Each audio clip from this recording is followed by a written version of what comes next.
com a psicóloga, a doutora Laís Andrade, para conversar com a gente agora sobre inteligência emocional, gente. Exatamente o termo inteligência emocional. O que vem a ser, Laís, inteligência emocional, para que os nossos ouvintes possam se inteirar dessa conversa que a gente vai ter agora?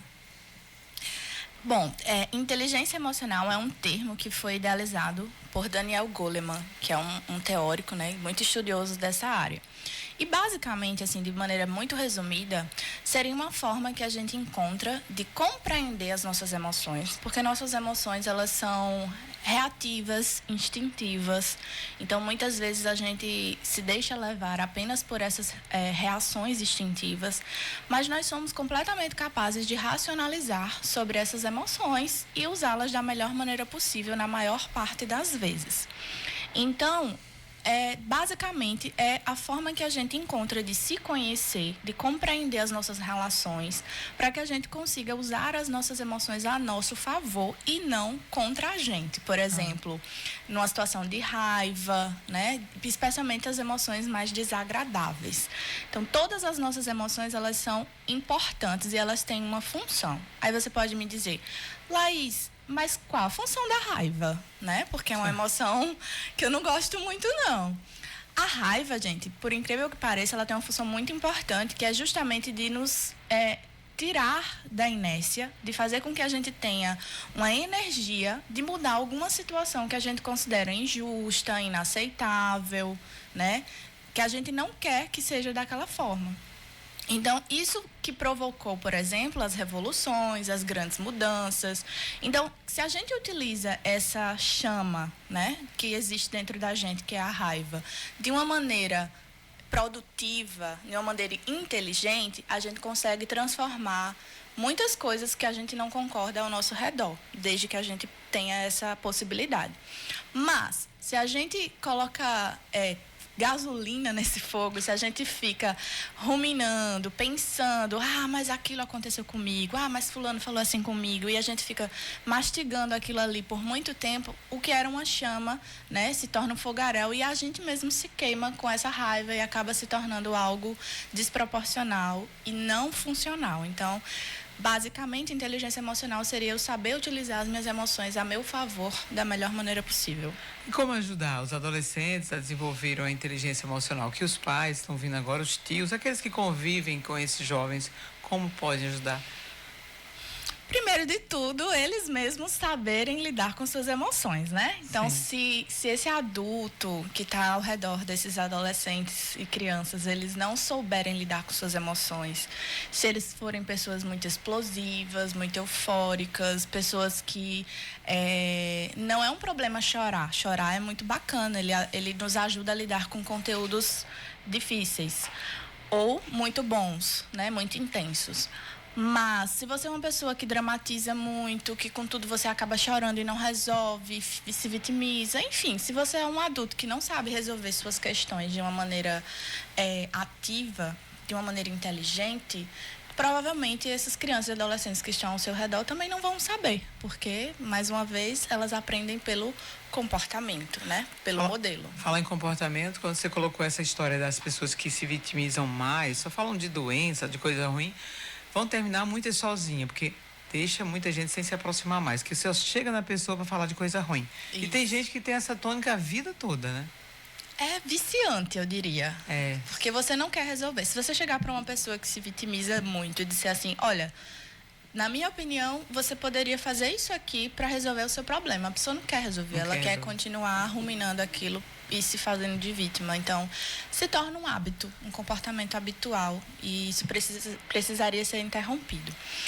Mas voltando à pergunta do que fazer, né? Primeiramente, observe sua criança, seu filho, sua filha, enfim, seu adolescente que esteja por perto. Observe se os comportamentos dessa pessoa está sendo favorável, desejável. Mas a gente precisa abrir um parênteses aqui para falar da adolescência. Porque a adolescência é uma fase muito peculiar, né? É uma fase em que a última parte do cérebro ela está em maturação, que é o córtex pré-frontal, que fica assim atrás da nossa testa. E esse córtex pré-frontal, que tem um nome feio, mas vamos pensar assim, que ele seria o freio do carro da gente. A gente é o carro e ele é o freio. Então, ele é responsável por controle inibitório. Quando a gente tem vontade de fazer uma coisa, mas a gente sabe que não deve, a gente fala, opa, não vou fazer porque as consequências disso não vão ser boas. Já o adolescente, ainda está em maturação, então ele não tem muito bem definido ainda esse controle inibitório. Ele não sabe ainda pensar nas consequências antes de fazer, ele é impulsivo. Então, provavelmente, ele tem uma tendência à experimentação muito maior, né? A baixa empatia, porque também está responsável nessa parte do cérebro. Então, ele não se preocupa muito se você está achando ruim que ele está lá trancado no quarto dele, se você não está interagindo, se ele não está interagindo, se ele não está fazendo algo por você.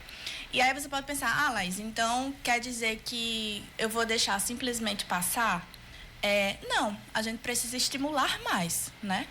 Para que esses adolescentes consigam compreender melhor essas situações. Ô, Laís, já que estamos falando de inteligência emocional, e respeitar emoções dos outros. Exemplo de uma pessoa, uma criança mesmo, ele sente uma dor, sente uma dor e começa a chorar, aí chega uma pessoa e diz, não, isso é manha.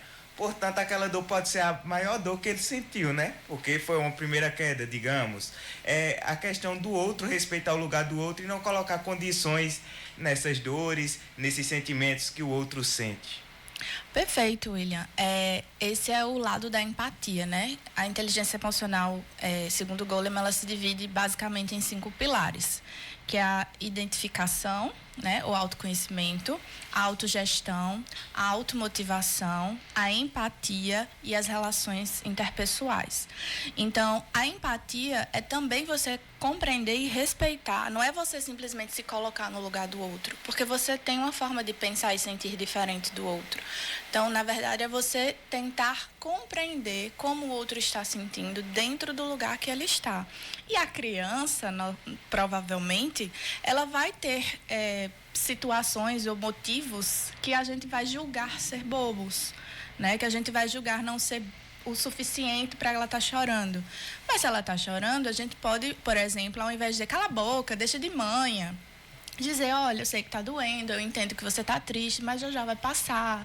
Quer um abraço, quer alguma coisa, posso fazer alguma coisa por você? Então, acolher e ajudar essa criança a lidar com a emoção ajuda muito na inteligência emocional futura dela. 11h12, Laís Andrade, psicóloga, conversando aqui com a gente. Agora vamos falar especificamente agora desses transtornos mentais, gente, que acontece muito nessa juventude, né?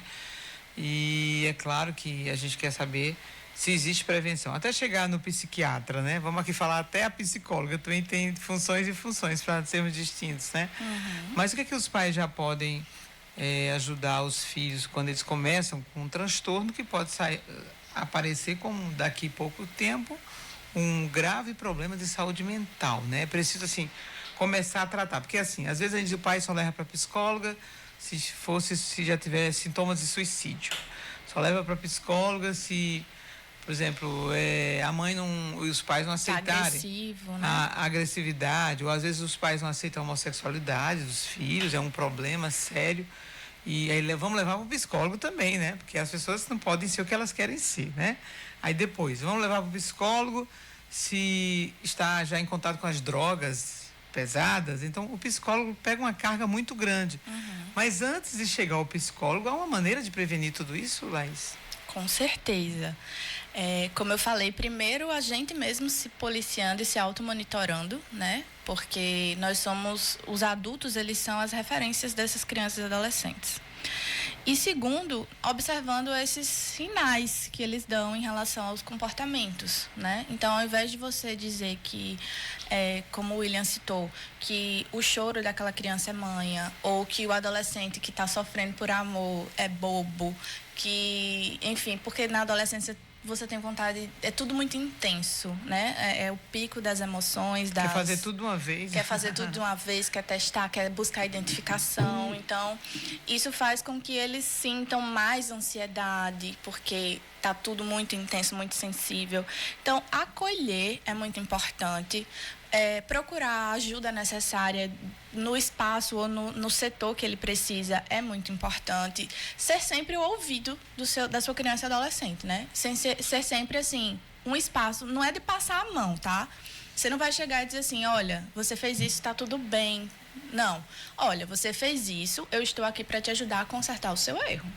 Então, você está do lado não quer dizer que você está passando a mão para o que ele fez de errado. Mas ele vai ter sempre uma pessoa em quem confiar. E isso é muito preventivo, eu diria. Olha, no próximo bloco a gente vai falar sobre a depressão nas mulheres, gente. Né? Essas coisas que a gente tem tanto. Por que que as mulheres estão tanto nas psicólogas, mais do que os homens, né? Já, já. Próximo bloco.